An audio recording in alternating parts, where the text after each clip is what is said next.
Hello students, let us start today's session. In today's session, we are going to do a new module which is your linear programming module. Here you are going to learn the linear programming OR technique, operation research technique. Now you must have heard about linear programming at the inter level also, but now we are going to do it in the final level also and full coverage will be there. Now in this module number 6, linear programming, this module was earlier also there in your old course also, and the same linear programming is there in your new course, but there is a difference. Earlier only LPP problems formulation was in the course, that is how to formulate the problem, only that portion was there in the old course. But in the new course we have to do the formulation also and also find the solution, that is optimum solution we have to find using the linear programming methods. Now there are two methods in linear programming. First is your graphical method and another is your simplex method. So you have to learn both graphical also and simplex also. You have to learn the formulation also. So formulation is also there, and the different optimum solution you have to learn how to find through graphical and simplex method. So basically in the new course whole LPP is covered. Okay, now so let us begin this chapter, what is LPP and how to understand what is LPP. Now I will explain you the concept of LPP by taking up an example. Okay, now in LPP you have to also learn what are the requirements. Please listen to this carefully. Requirements, meaning of LPP, requirements of linear programming, plus advantages of linear programming, disadvantage of this technique, as well as application of LPP, in which industry this OR technique, operation research technique, can be applied. So application theory portion also you have to learn. So these are the theory portion that you have to learn regarding linear programming. So first I am going to start with the requirement of LPP. While teaching this theory portion, I am going to take up an example, and with the help of example I will explain you what is LPP and what are the requirements when you are going to solve an LPP problem.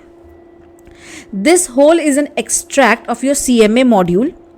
This is also an extract which is given in your CMA module. So I am going to take up this part, requirement of linear programming, and discuss each points using an example. Okay, so let us take an example, and with the help of example the whole chapter will open up. Okay, now what type of issues are solved, what type of problems are solved using LPP technique. Now LPP technique helps you to resolve such issues where you have to take decisions. There are different candidates, please listen to this carefully. There are different candidates, like for example there are different products, there are different services which you are manufacturing, there are different projects that you are undertaking. So there are different candidates. Suppose you are making two products, product 1 and product 2. Both products, listen to this carefully, both products require resources. Resources can be manpower, resources can be capital, resource can be your raw material, resource can be your machine hours. So now resources are always limited. Normally resources are limited. So when you have constraints and restrictions, or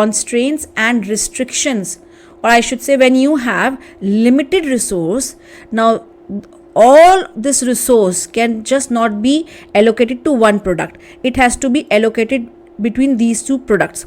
So these two products, now this is the most important line, these two products are fighting for the allocation of limited resources.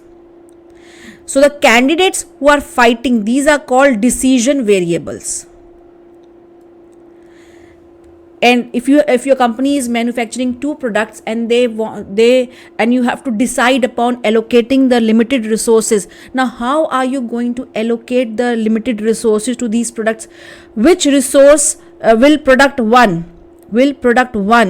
get more machine hours allocated to it, or product 2 will get? So definitely this allocation should serve some purpose. Now allocation will serve purpose. That purpose is called the objective of the organization. Now what is the objective of an organization? Why do you run an organization? You run an organization to either earn profit, and your aim is also to reduce cost. So either your aim is maximization of profit contribution, or your aim is to minimize the cost. So you have to do this allocation in order to achieve an objective. What objective? That the company should make more contribution, or I should use the word, the perfect word is optimum contribution, that is maximum contribution, or a maximum profit, or the allocation should be in such a way that your cost is minimized. So these are the words that we are going to use. One is your objective, one is your allocation, one is your resource, limited resources, another is decision variable. This is very important. What are decision variables? That is very important. The activities, or I should say the candidates, products, services or projects which are fighting for allocation of resources to them, they are called decision variables, and they will be given some variables. So let us take up an example and understand this LPP problem. Okay, so this was just a simple brief. Now let us take this example. Yes, a firm makes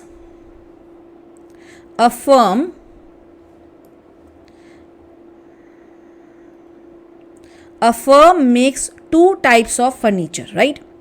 Chairs and tables. So firm is making two types of furniture, chairs and table. As you can see, this is chair and this is table. So there are two products.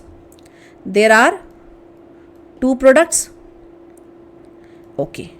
Then the contribution for each product as calculated by the accounting department is rupees 20 per chair and rupees 30 per table. Okay.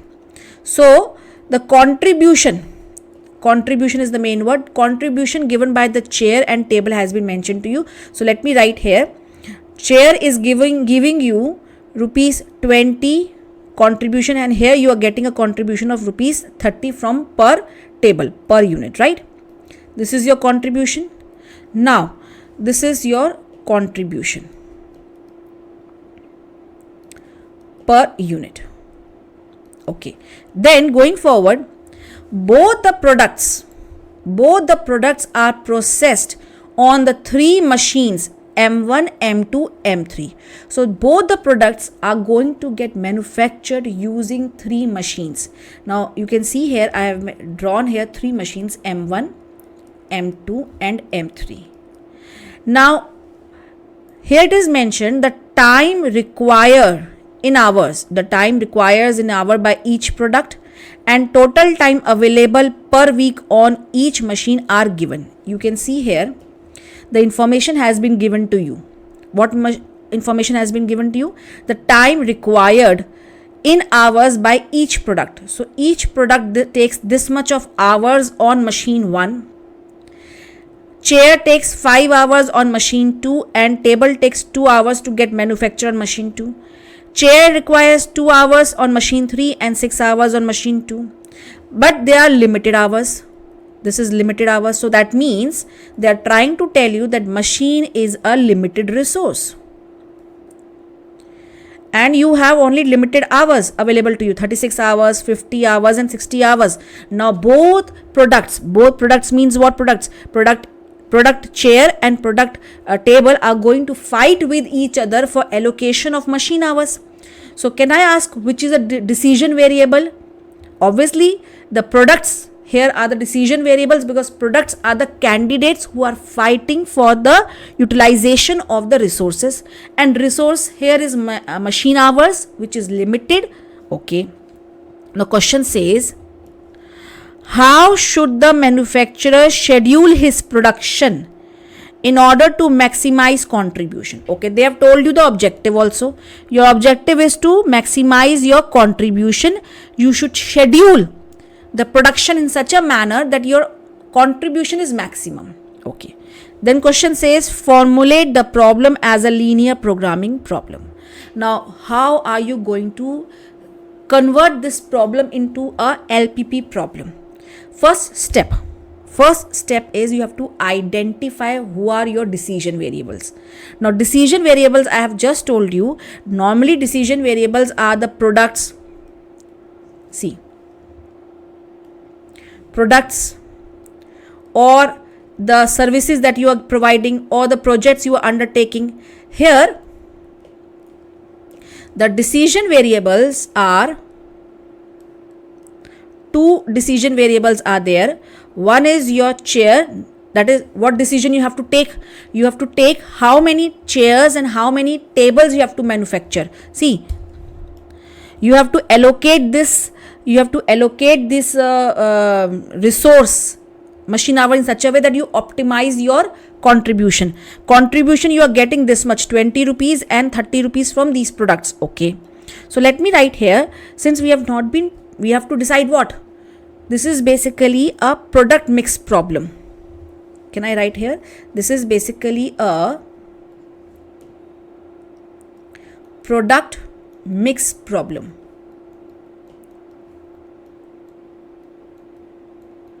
So you have to take a decision. That which product you are going to manufacture, in how much quantity you are going to manufacture. Accordingly, the resources will be allocated. Okay, so I am going to give variables to my decision. What variables I am going to give? I am going to give here two variables, x1 and x2. x1 will represent number of, or I should say quantity of chairs to be manufactured. Okay, chairs to be manufactured. Yes, number of chairs produced. And what is x2?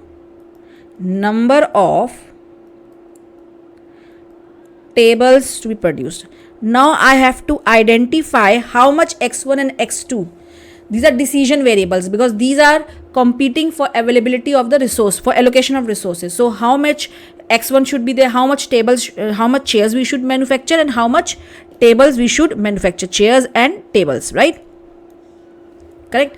So that what is our objective? To maximize our contribution. Now step number 2, since this x1, and please listen to this carefully, ultimately I am going to, after explaining this, I am going to take you to the requirements of LPP, where the first requirement we have fulfilled, that when you are going to solve a question of LPP, decision variables you have to decide the relationship among different decision variables must be linear, which we are just going to create.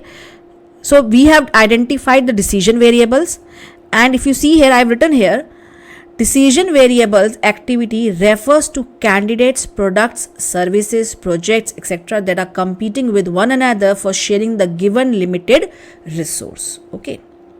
Now let us start further. Yes. Now step number 2 is very important. All these variables will either be greater than 0 or equal to 0. Let me put it here. Either this implies x1 will be greater or equal to 0 and x2 will be greater or equal to 0. Why, ma'am? Why? Since x1 and x2 represents what? Physical quantities. Now physical quantities cannot be negative. Either you will make table or you will not make table. So either the number of tables will be 0 or it will be more than 0. Since these are physical quantities, they cannot be negative. Okay, same thing has been written here.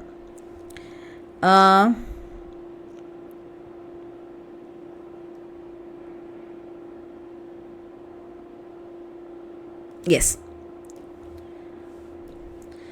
Non-negative, negativity constraints. All decision variables, we have just read here, all decision variables must assume non-negative values because these variables represent physical quantities which cannot be negative. Okay, so we are done with fifth point also. This is the requirement. Now going further, now we know that we have identified decision variables who are going to compete for the resource allocation. Now we also know they are going to be feasible alternatives. All you can read here, all decision variable must assume non-negative values, as negative values of physical quantities is an impossible situation. So we have to take the feasible practical situation. Okay, feasible. Now step number 3. Now we are going to express the constraints or the limitation in terms of decision variables. What am I trying to say? See, we know we have got limited resources. We know limited resources can be manpower, or limited resource can be time available of machine or anything, or it can be capital. Your machine can be limited, machine hours can be limited. So you have got limited resources. Now you have to express your limited resources in your limitations, your restrictions you have to express in terms of decisions variables. So how are we going to do? Now we know very well that how many chairs we are going to make. We are going to make x1 chairs, total quantity is this much, and how many tables are we going to make? x2. Now whatever quantity we are going to make, those will use 3 hours on machine 1 and 3 hours on machine 1 for x2. Total hours available is 36. So can I make an equation here and express my limitation? Now I'm going to express my limitation. How? If I am going to make chairs x1 quantity which is going to use 3 hours, so total, this represents total hours used by x1 on machine 1, right, plus 3x2. This represents total hours used by x2 product, number of quantity which you are going to manufacture of table on machine 1, and these are total hours used on machine 1, and you very well know the total hours of machine 1 is 36 available. Now either,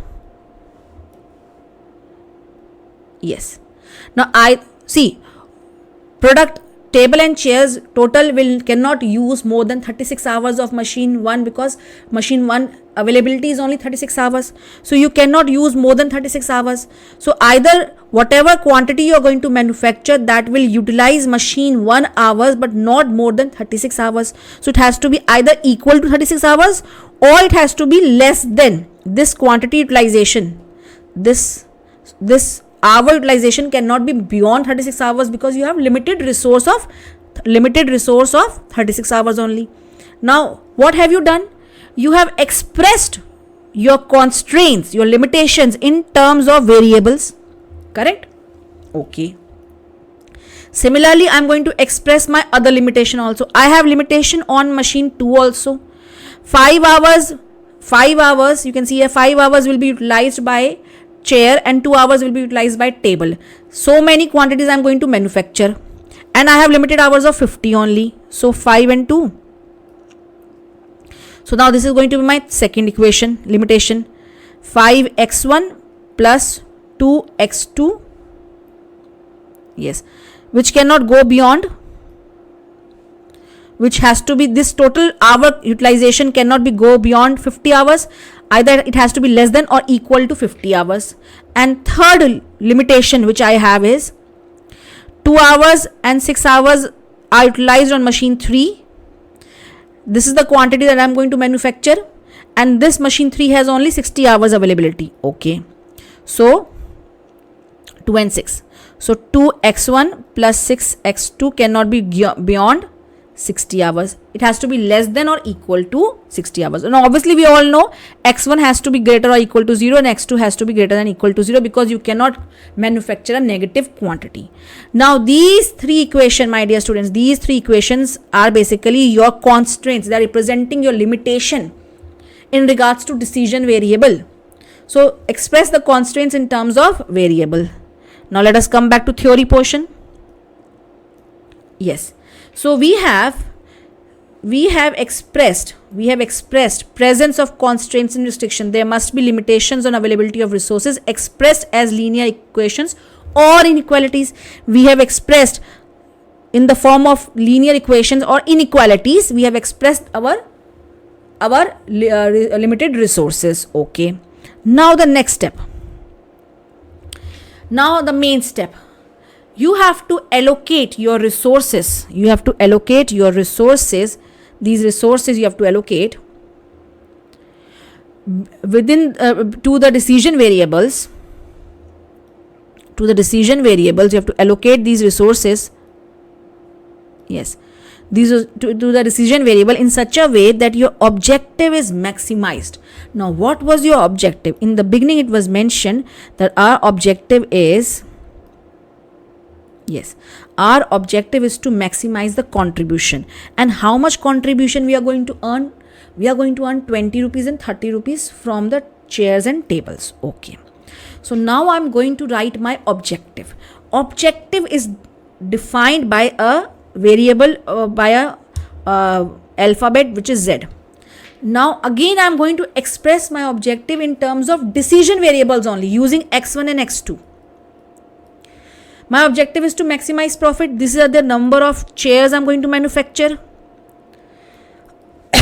These are number of tables I'm going to manufacture, and how many chairs and tables I'm going to manufacture so that I get maximum contribution. So this is representing 20 and 30. This represents total contribution from chairs, and this represents total contribution from tables, right? This total contribution should be maximum in such a manner. I am going to manufacture in so much of quantity. I am going to manufacture so that my contribution is maximum and optimum utilization of resources, because I have been limited with the resources. I do not have unlimited resources, so I have to allocate the resources. 36 hours of machine M1 I have only. 50 hours are only available of machine 2, 60 hours are only available of machine 3. So in order stuck with these constraints, I have to maximize my objective. So now this is called this is how you well define your objective. This is how you're supposed to do. So you can see this is how you define your objective using C1 is your this is your contribution, and here x2 represents your whatever your in our case there are only 2 decision variables. There can be 5 products also. So till that, what is Z? Z is a basically, so we have defined into a linear relationship. A linear programming problem must have clearly defined objective function to optimize, which may be. Now what is your objective? Either to maximize contribution by utilizing available resources, or it may be to produce at the lowest cost by using limited amount of productive factors. Minimize objective.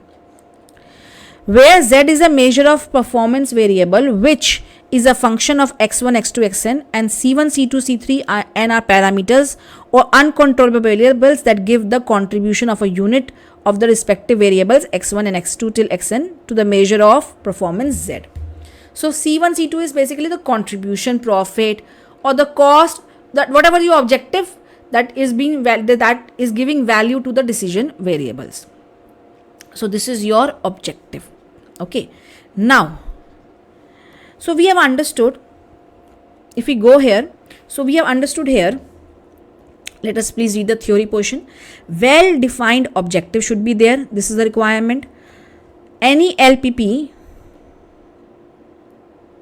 yes, any LPP problem should have a well defined objective function to optimize, which may be either to maximize contribution or to minimize the cost by utilizing the available scarce resources. Okay.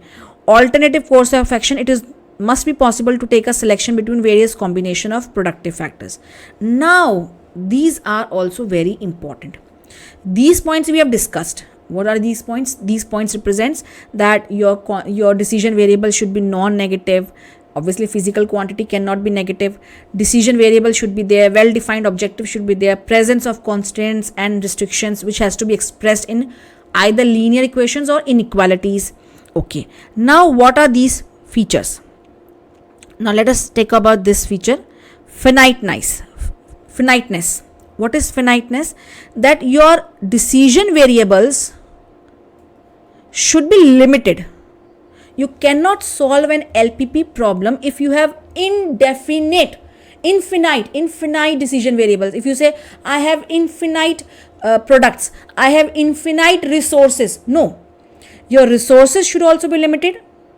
Okay, your products who are competing for the resources should also be limited. Limited means number. There should be a rational number, like you should have 5 products, 50 products, 100 products. You cannot say I have 150 I have infinite products, I have infinite resources, then the LPP problem cannot be solved. So this is an assumption, you can say, that finiteness, that is the number of decision variable and constraint must be finite. Okay, then what is this additivity concept? Additivity concept is, you can observe here that whatever allocation you are doing of the resources, this represents allocation only. So much resource has been used by X1 product, so much resource has been used by table, total machine hour utilized cannot be beyond 36. So that additivity says that the sum of the resource allocation cannot be more than the allocation itself.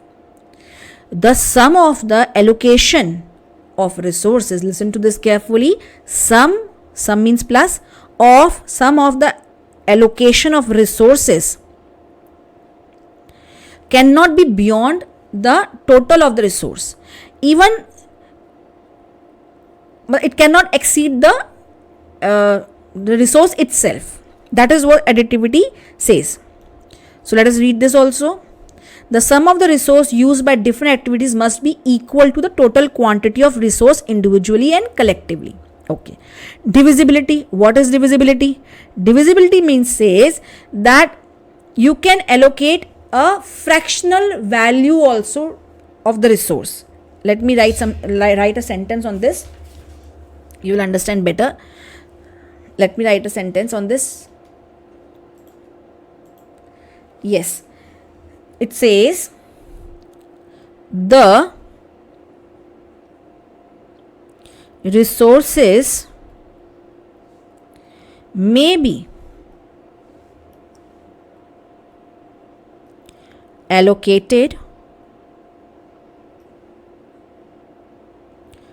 to the activities in any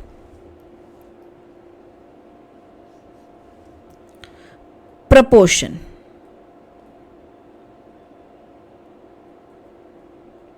whatsoever.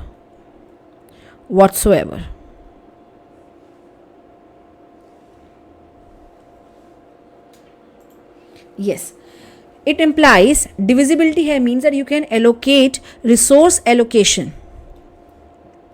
may be allocated to activities in any proportion. You can allocate resource in any proportion. It can be in fractional value also. You can read here, this implies solution need not be in whole number, rather they are divisible and may take any fractional value. Okay, then the last is deterministic. This is very simple. Condition of certainty is assumed to exist. In other words, coefficient of decision variables in both objective functions and constraints are completely known and do not change during the period of study. That is, coefficient are deterministic in nature. What does this mean? This means that you have said that x1, x2, number of tables, number of chairs has to be positive or equal to 0. They cannot be non-negative. We have discussed that.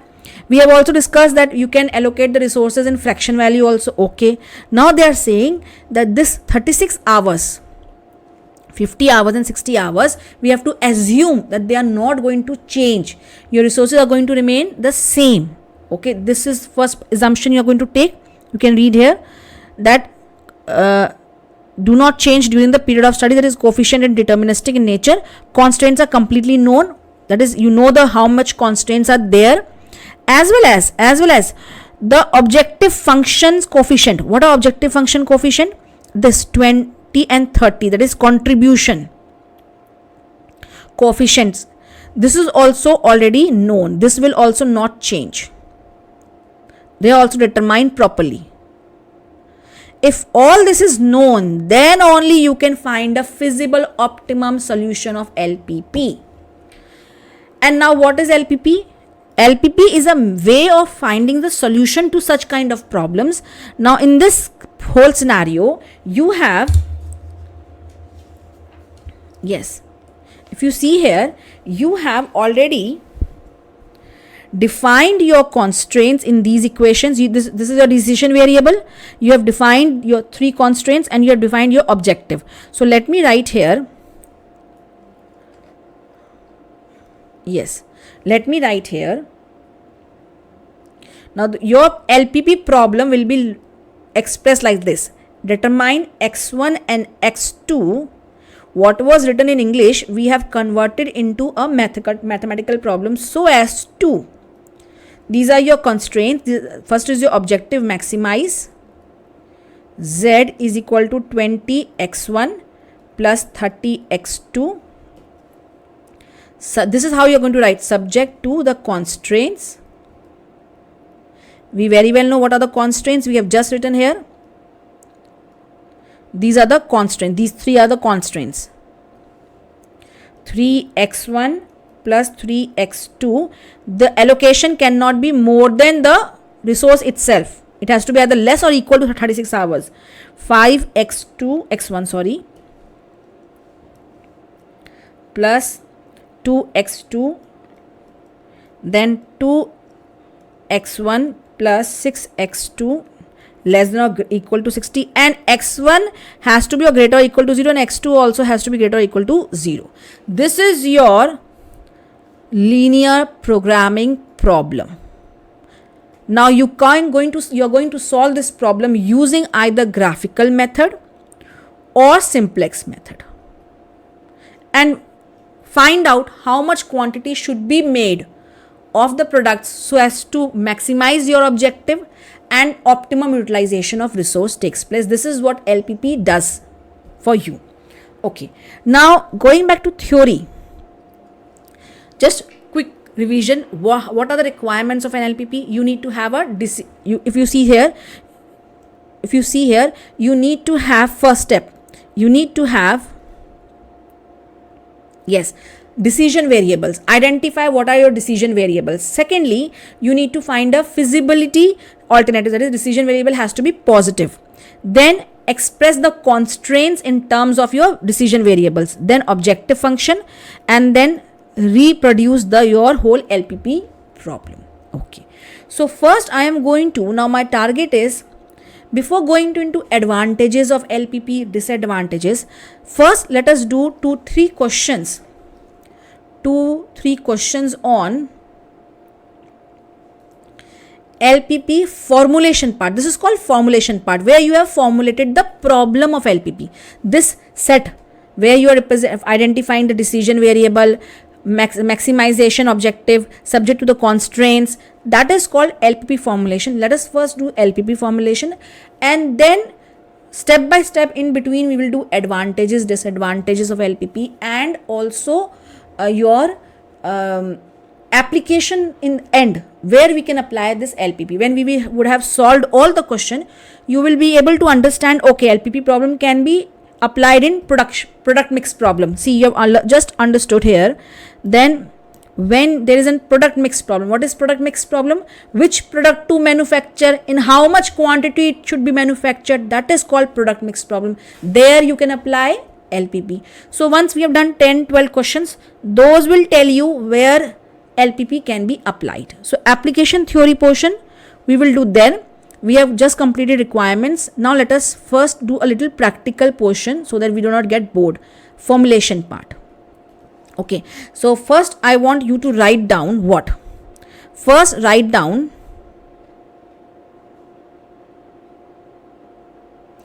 the definition. Just write down this definition, because this definition now we can explain. The analysis of a problem in which linear function of number of variables is to be maximized or minimized when variables are subject to number of restraints in the form of linear inequalities.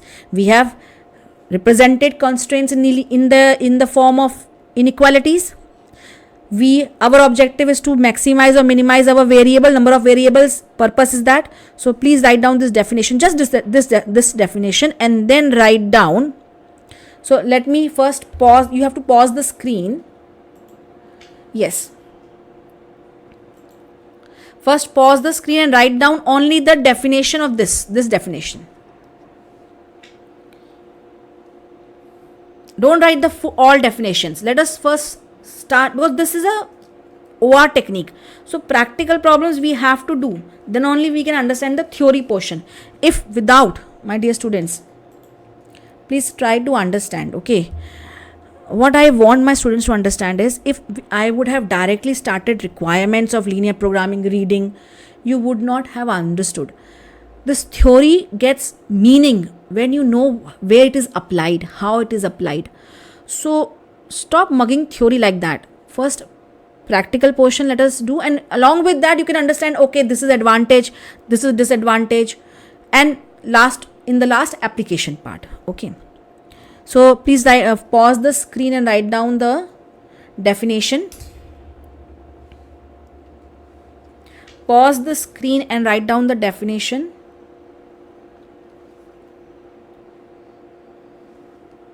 I'm changing the page. Now you have to write this whole requirements of linear programming. Even though this is given in your book, still write it down, because this can be asked. Linear programming is important.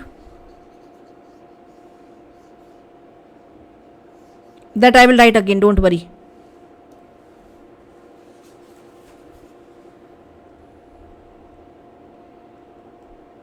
Pause the screen and write it down.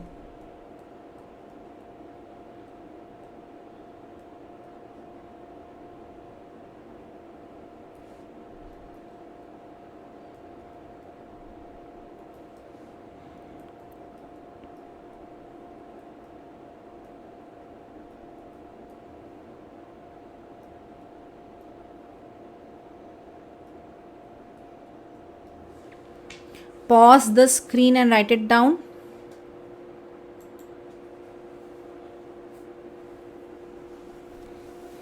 Okay, then I'm changing the screen. Write down this example. If you want to draw this chair where, you can draw also. Pause the screen and write it down.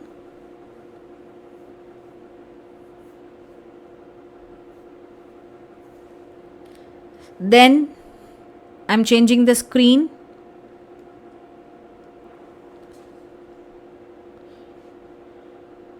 Yes, pause the screen and write it down.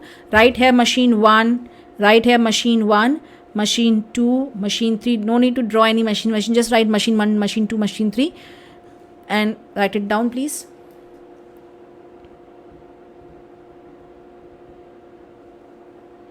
Pause the screen and write it down.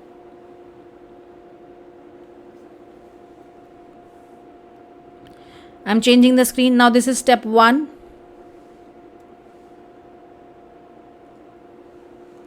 Pause the screen and write it down.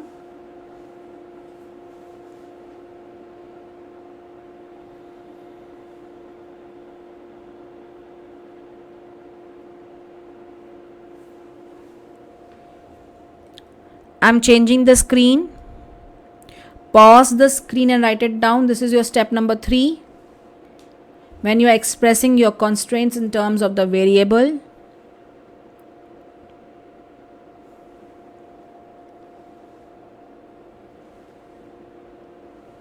Pause the screen and write it down.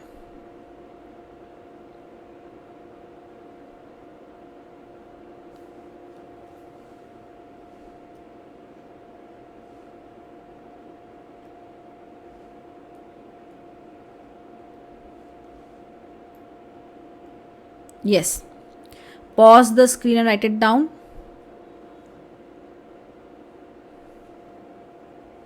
I'm changing the screen. This is your step 4, when you have to express your objective quantitatively in the terms of variable. What is the target of the organization? Is it minimization target or maximization? In our given question, our target was a maximization target.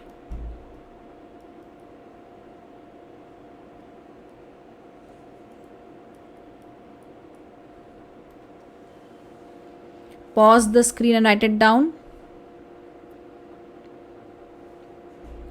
I'm changing the screen. Pause the screen, write it down.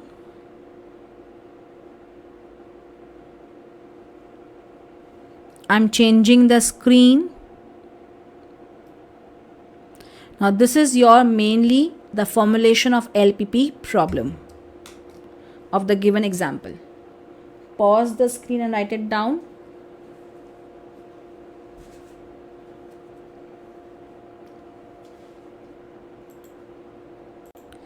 Yes, now let us do a question of CMA module directly. We can start doing. So let us open our book. Now your module 6 is here. So let us observe module 6. All CMA problems are given here on 296 page.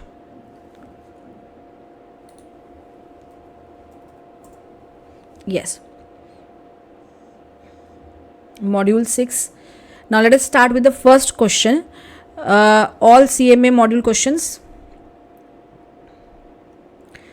Illustration number 1.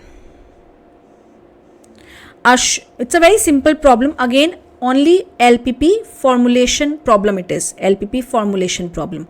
Whatever we have studied, we can directly apply. We have to just convert the constraints into inequality equations. With the help, basically include the constraints in our variables, decision variables, and formulate an objective function. So that we have to do. A shopkeeper, please pay attention, a shopkeeper deals in 2 items, wall hangings and artificial plants. Okay, so he has got 2 products, wall hanging and artificial plants. He has rupees 50,000 to invest and a space to store 100 pieces at the most. Okay, so now they are trying to tell us about their limited resource. Their capital is limited, only 50,000 they have to invest.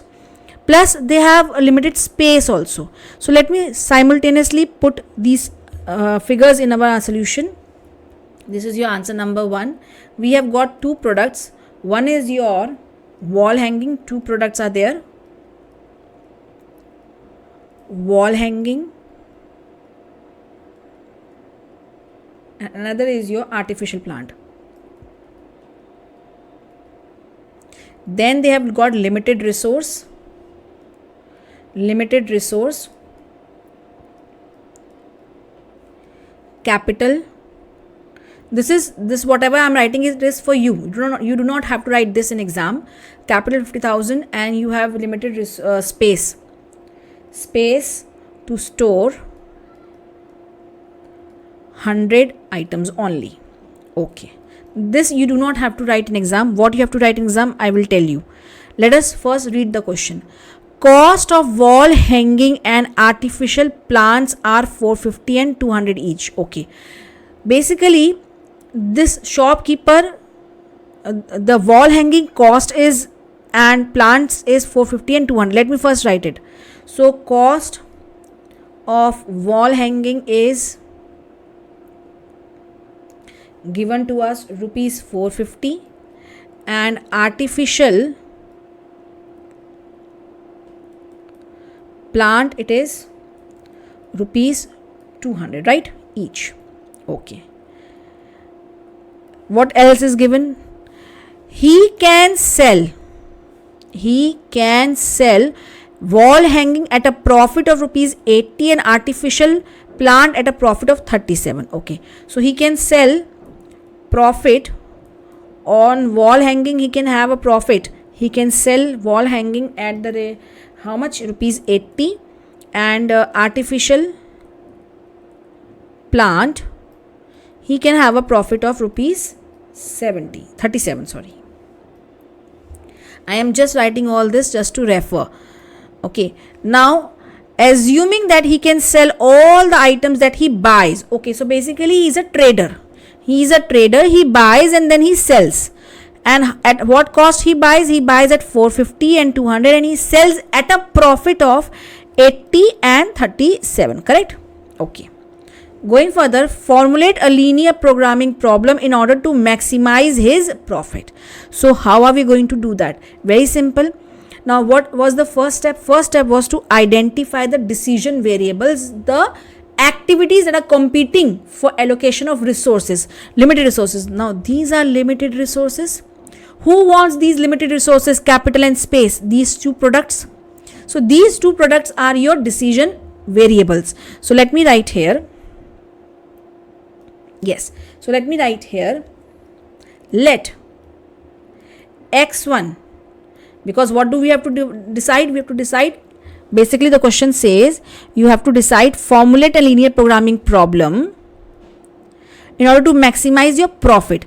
So profit will depend whether you buy and sell wall hanging or artificial plants, because you have resources are limited, you have limited money to buy them, you have only capital of 50,000, and you have only a place to store 100 pieces. So you cannot buy beyond 100 pieces. So decision variable is let x1 be the number of wall hangings, let x2 be the number of artificial plants. So first step is clear. We have identified our decision variables. Now let us make them feasible. This has to be greater or equal to 0, and x2 will also has to be greater than or equal to 0, correct? Because whatever quantity you are going to buy and sell, that quantity cannot be negative. These are physical quantities, correct? Okay, so feasibility also done.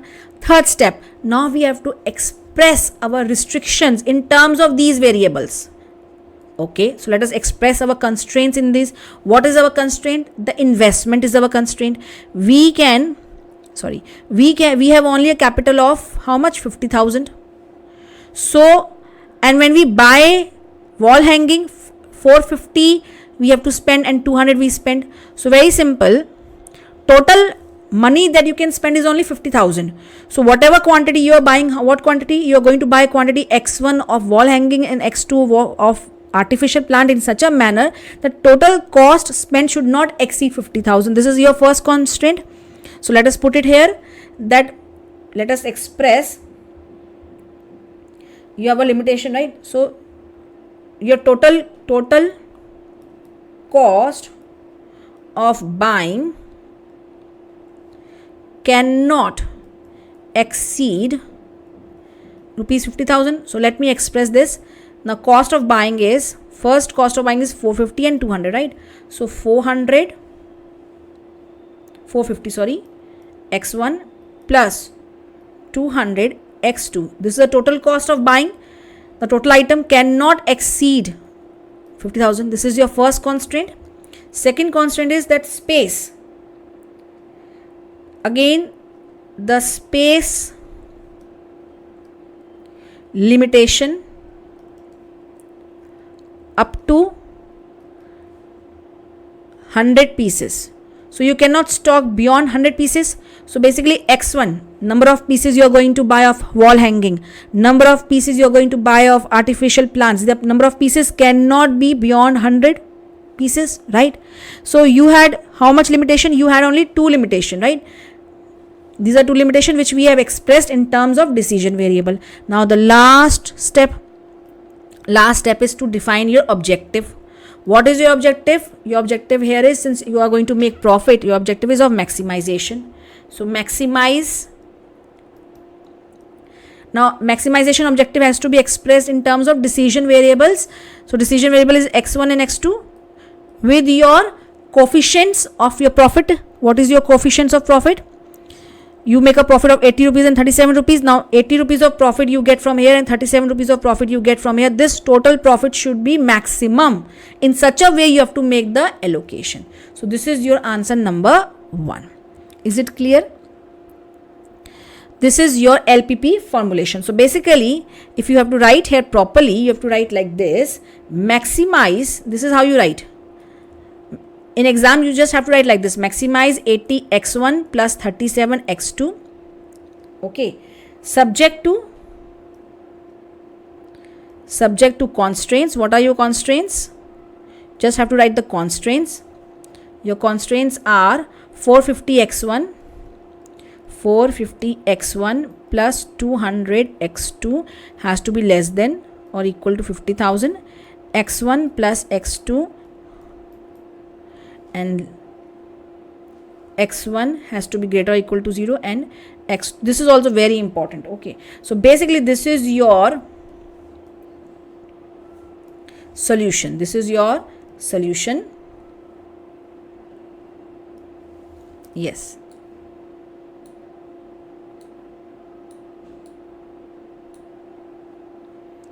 This is your solution. So please write it down.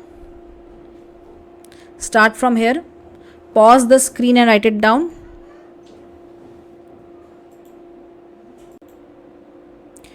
Pause the screen and write it down. I'm changing the sheet.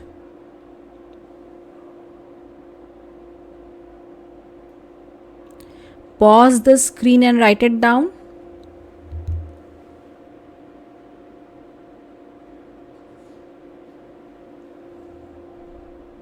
I'm changing the sheet. Pause the screen and write it down.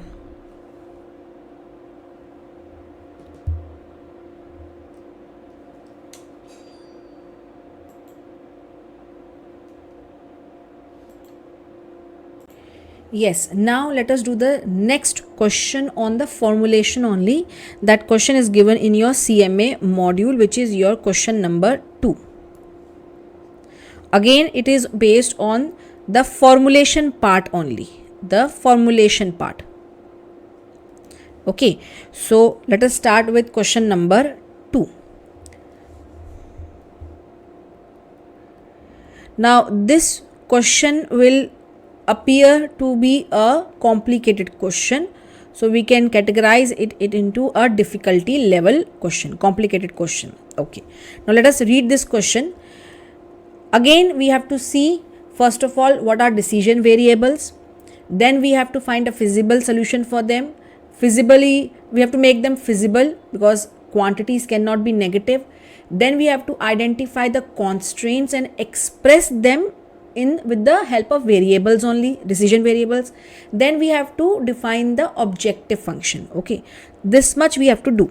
So let us start illustration number 2. A dealer of cement has 2 warehouses M and N with stocks of 30,000 and 20,000 bags. Okay, so the a dealer of cement has 2 warehouses.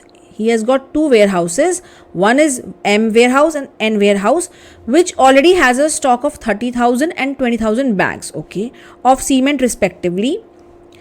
3 customers A, B and C. Okay, so there are 3 customers A, B, C have placed order on the dealer for 15,000, 20,000 and 15,000 bags respectively. So basically A,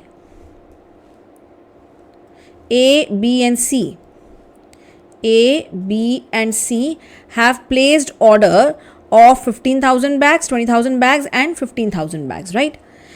The cost of transportation per 1,000 bags of cement from different warehouses to different customers are given below.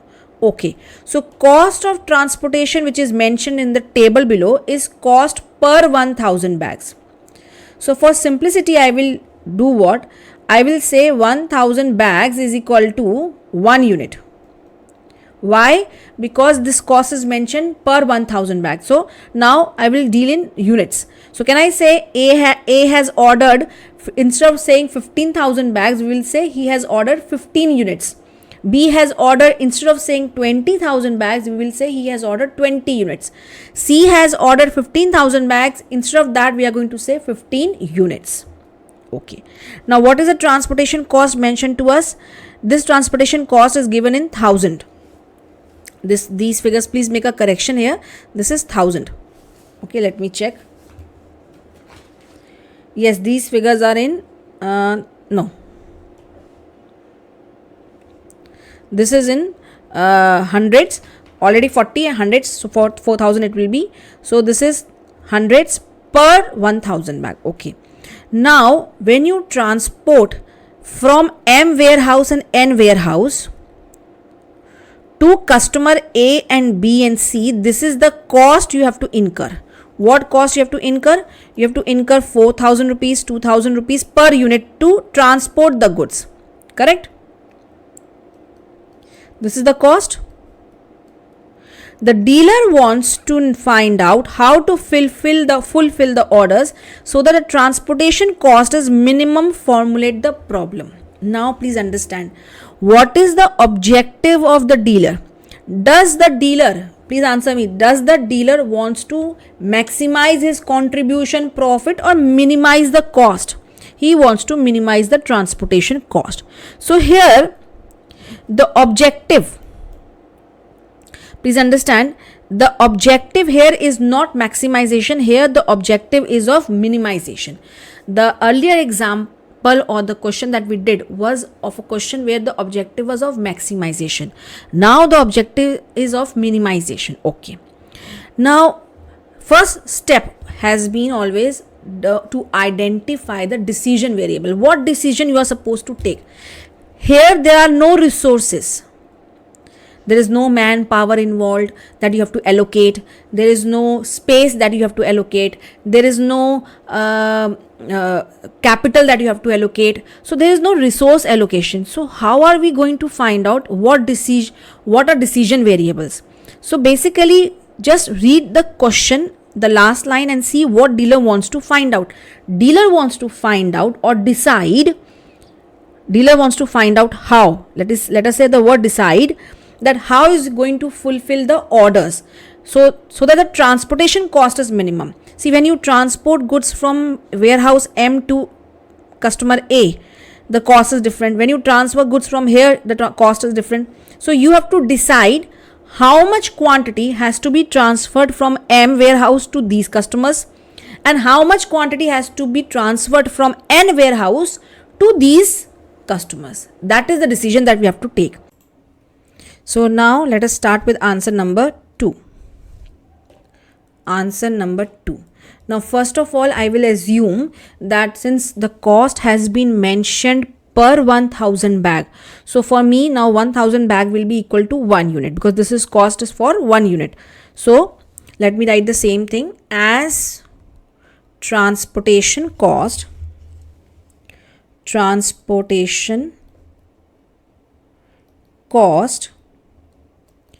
are given per 1000 bags. We assume 1 unit is equal to 1000 bags. Now we have decided what is going to be our decision variable. Now the decision that we have to take is how much quantity. See, M warehouse has a stock of 30,000 bags, or I can say 30,000 bags or 30 units, and 20,000 bags is the stock of warehouse N, which is 20 units equivalent, and A requires 15 units of bags and B requires 20 units of bag and C requires 15 units of bags. Now how much quantity to be allocated? So now let us assume so that our objective is that the transportation done, the cost incurred on transporting the goods from various warehouses to customers should be minimum. So let me assume like this. Let us start with this. Let us assume let warehouse M supply X1 quantity to customer A. Okay. Similarly, let warehouse M, let us talk about M only. M supply X2 quantity to customer B. Now, see, we are saying that let us assume that X1 quantity has been transferred. Let me write it again. Yes. Let us assume that from M, X1 quantity has been transferred, will be transported to customer A. To customer B, X2 quantity will be exported. Now question comes, how much quantity will be exported to customer C? Should I give it a variable X3? Answer is no. I am not going to give any variable X3 because very simple, M has a stock of 30 units. Now out of these 30 units, X1 units have gone to customer A, right? X2 unit has gone to customer B. Now how many units can be delivered to customer C when M has got total quantity only 30 units? So very simple, that means this implies, so total stock in warehouse M is how much? 30 units is 30 units. Therefore, from warehouse M, supply to customer C will be how much? Obviously, customer C, how much quantity will be supplied? Very simple. See, warehouse M has 30 units available to it. Out of these 30 units, some quantity has gone to customer A, some quantity has gone to customer B. So remaining quantity will be supplied to customer C, correct? So this is now what will be the supply from warehouse M to different customers. Now my question comes to you. Now my question, this is very important. Please observe. How much quantity will be supplied from warehouse N to customer A, customer B and customer C? Should I give separate variables Y1, Y2, Y3? Answer is no. Customer A requirement was how much? Customer A wanted 15,000 bags, 15 units. Correct? So his requirement was 15 units. Out of this 15 units, X1 requirement has been fulfilled from warehouse M. So remaining requirement will be fulfilled from warehouse N only. So I'm going to write the same here. Since total requirement of customer A is how much quantity? 15 units. 15,000 bags he requires 15 units. From warehouse M, he is supplied X1 quantity, correct? So that means remaining quantity will be supplied by warehouse N. Therefore, remaining quantity will be supplied from warehouse N. So hence N supplies how much?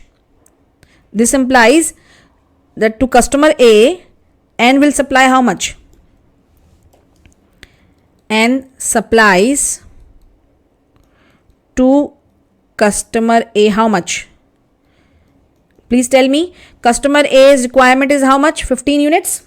So out of 15 units, he has been supplied X1 units from warehouse M. So remaining quantity will be supplied by warehouse N. Similarly, you can mention it for, let me write it here below.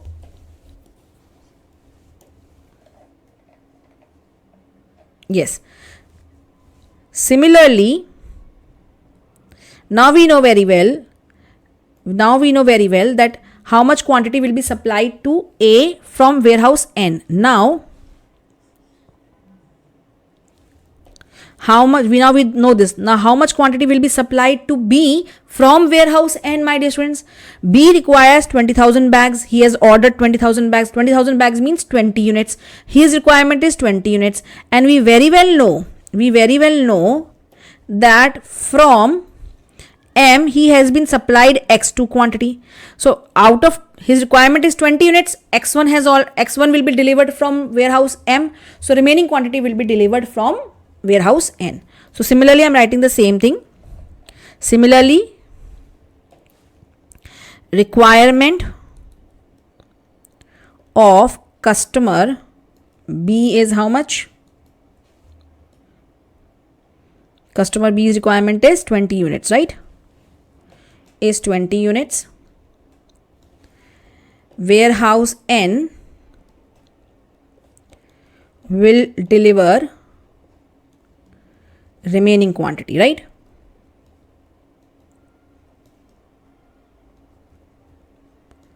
So from warehouse N to customer B, how much quantity will be delivered? They require 20 units and they require 20 units, and out of this X2 has been delivered. You can see here X2 quantity has been delivered to customer B from warehouse M. So this will be remaining quantity will be delivered from warehouse N. Now comes similarly again, what is the requirement of customer C? Requirement of customer C is how much? Let us see in the question. Customer C requires 15,000 bags, right? Customer C requires 15,000 bags. Correct? So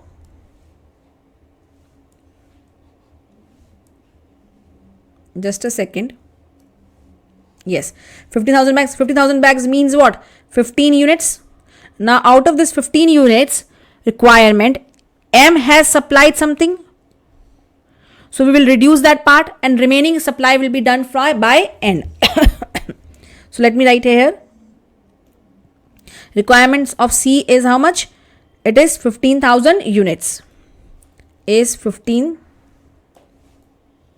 Yes. Is 15 units. Is 15 units. Correct? Now, so warehouse M is going to supply. If you see above, M is going to supply how much to customer C? 30 minus, because M warehouse had total stock of 30, out of which X1 and X2 supply has been done to customer A and B. So remaining supply will be done to customer C. So same thing I'm writing, customer C is getting 30 minus X1 minus X2 supply from warehouse M. So that means warehouse N will supply how much? Warehouse N will supply to customer C how much? Now customer C requirement is how much? 15 units, right? 15 units. Out of the 15 units already he is getting a supply from warehouse M. How much? 30 minus X1 minus X2. Now if you open this bracket, you get this value. So basically X1 plus X2 minus 15. Now this is a supply by N to customer C. So we have, as per the steps that I have taught you, we have decided upon, the first step has been done, identifying the decision variable. Decision variable here is X1, X2 only. That is how much supply, but we have made the equalities and inequalities. Now the second part is state the feasible alternatives. So we know all these figures means what? This is the quantity that you are supplying to customer. Please understand this. This is the quantity we are supplying to customer A. This is the quantity we are supplying to customer B from warehouse M. This is the quantity we are supplying to customer C from warehouse M. This is the quantities that we are supplying to customer A from warehouse N. This is the quantity we are supplying to customer B from warehouse N. And this is the final quantity we are supplying to customer C from warehouse N. Now all these are quantities. So if there are quantities which are highlighted in yellow part, these are quantities. So quantities cannot be negative. So all these quantities, which quantities? X1, X2, this 4 quantities here and 6 quantities has to be greater than or equal to 0. They cannot be negative figures. So I'm writing the same on third part, x1, x2. So let me write here, x1 has to be greater or equal to 0, x2 has to be greater or equal to 0, then 30 minus x1 minus x2. 30 minus x1 minus x2 has to be also greater than or equal to 0. So can I write like this? Minus x1 minus x2 greater or equal to minus 30. I am taking this to the RHS side. Now if I multiply the whole equation with minus, I get this becomes plus and this becomes 30, right? But the sign gets reversed. Why, ma'am? Very simple.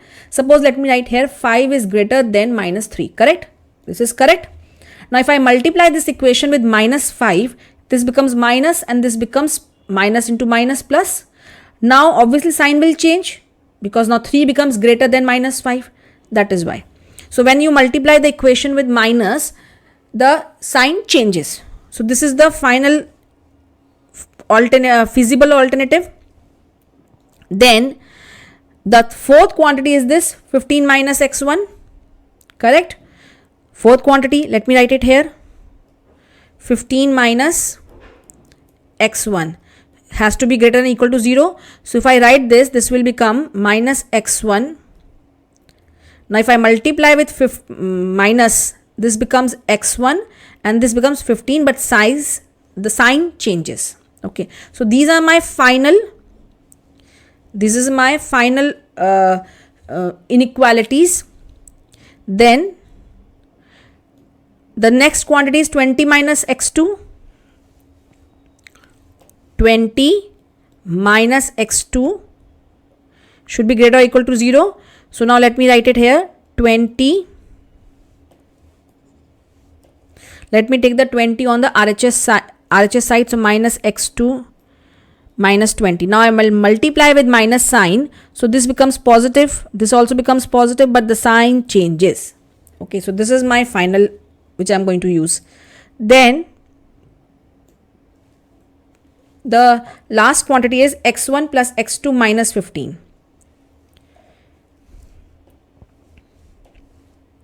x1 plus x2 minus 15, right? Yes, this is the quantity. It has to be greater than or equal to 0. Now if I write like this,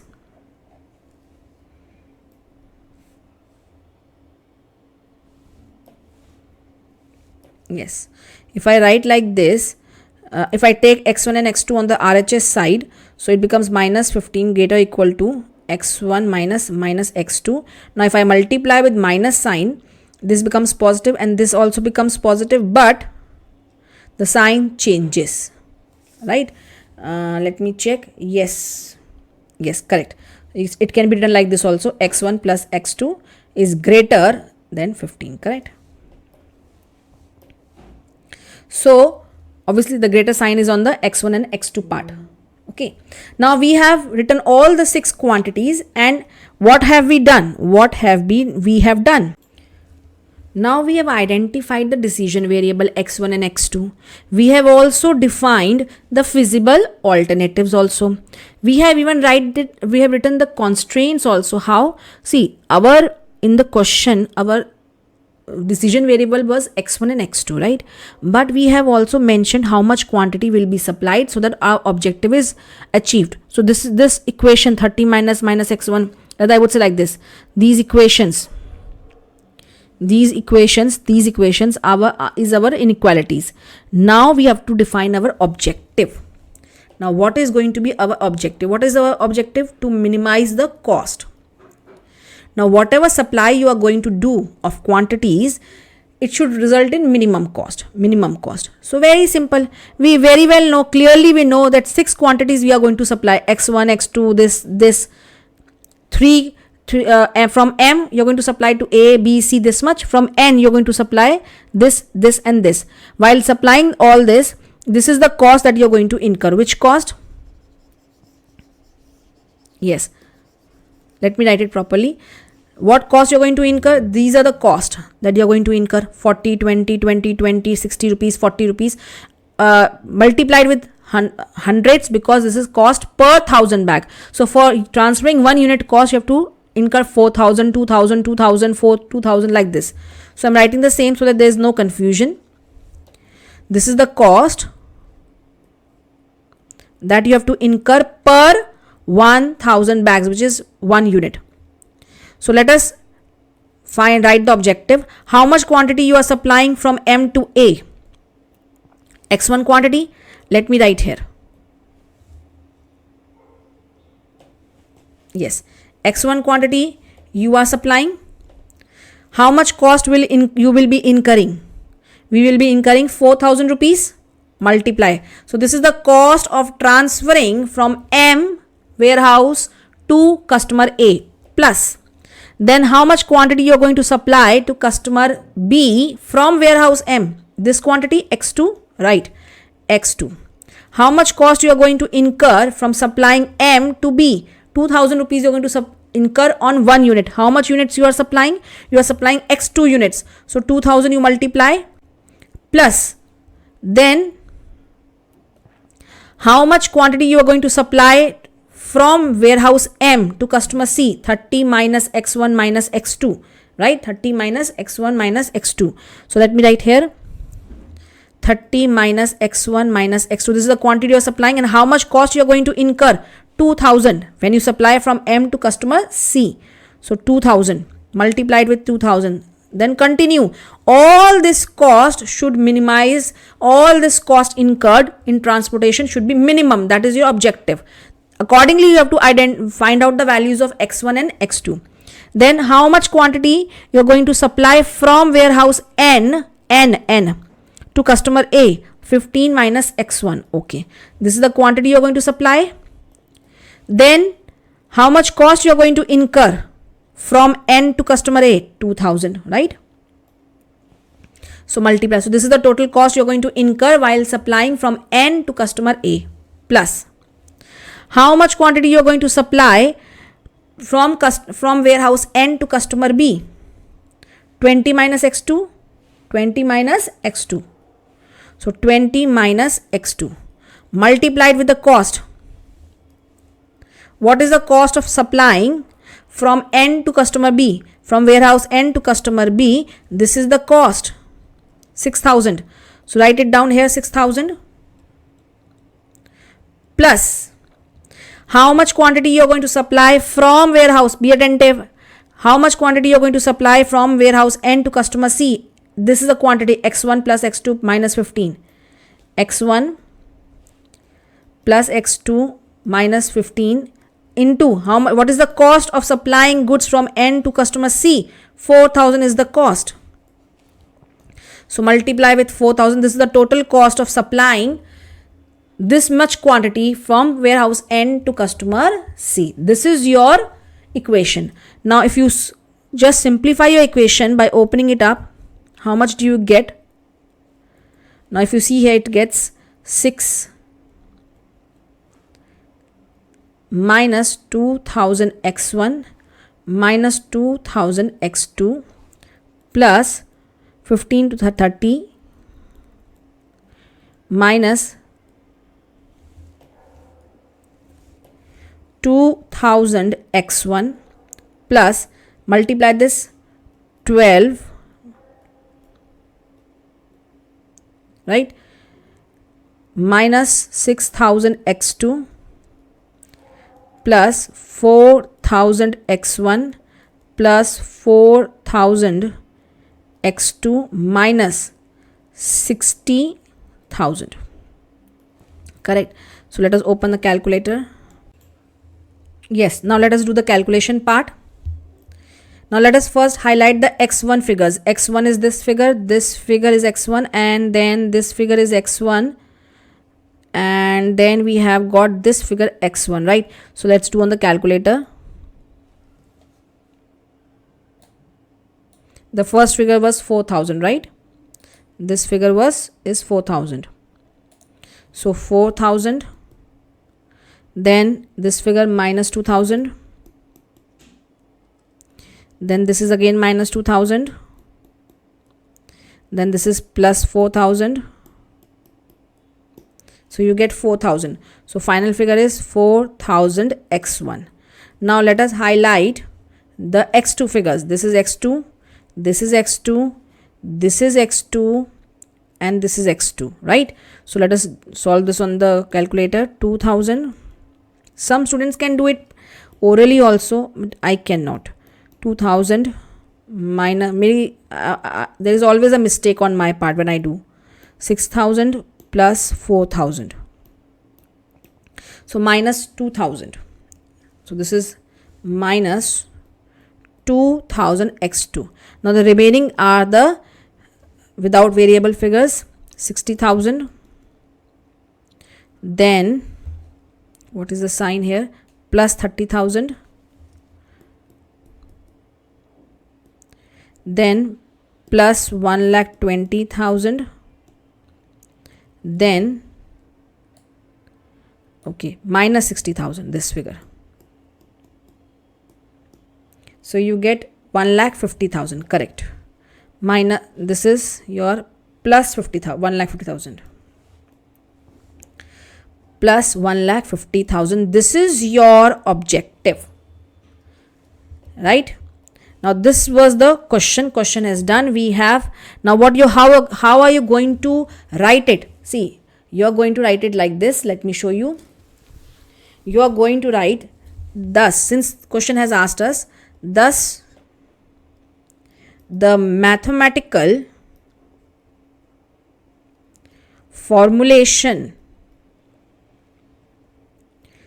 of the given LPP is, first is you have to minimize right, the objective function, minimize z, which is this equation, 4000 x1 minus 2000 x2 plus 1,50,000, subject to constraints. We know decision variables are x1, x2, subject to constraints. What are the constraints? What are the limitations? You have mentioned the limitations here. These are your first limitation, second limitation, then this is your first, this is your second, this is your third limitation, fourth, fifth, and sixth. I am writing the same limitations here also.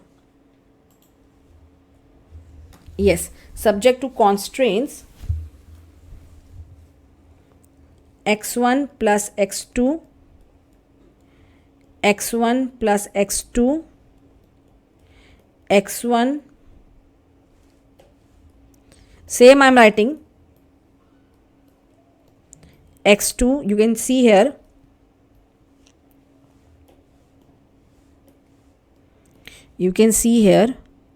the same things I am writing here.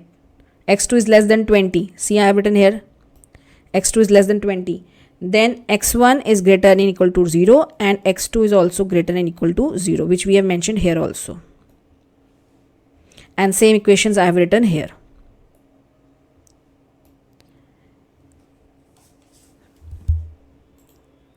So this is the question that we have just done, illustration number 2 of your module. Now this question was not a traditional type of question where it was not basically a product mix question. It is easy to formulate a LPP equations inequalities when it's a product mix question. It was more of a scheduling question where you have to schedule that from which warehouse how much quantity will be transported. So basically, can I club it into a transportation question also, right? So transportation cost has to be minimum. Now please write down the solution, pause the screen and write it down, and after this first write it down. I'm enlarging the screen, pause the screen and write it down.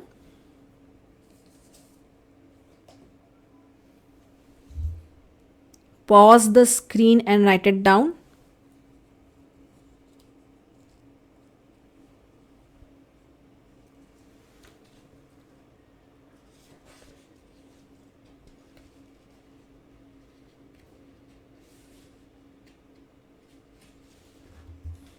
I'm changing the screen.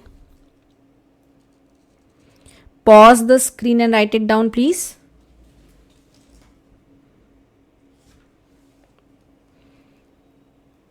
Pause the screen and write it down. I'm changing the screen.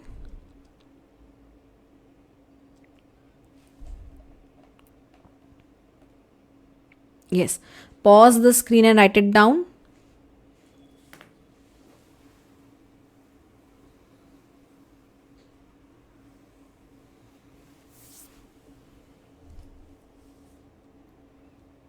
Pause the screen and write it down.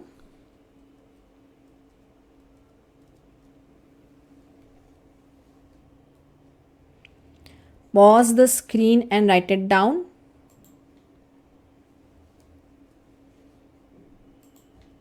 Yes. So we have learned the formulation part, right? Now take a break, and in the next lecture, main LPP is going to start. Till this stage, this was covered. The formulation was covered. The formulation part was covered in the old course also.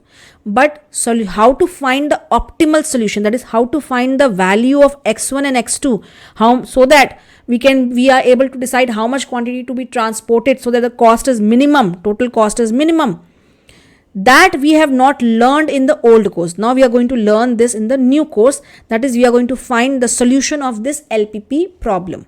So in the next lecture, we are going to learn graphical methods and simplex methods. So take a break and see you in the next session. Thank you.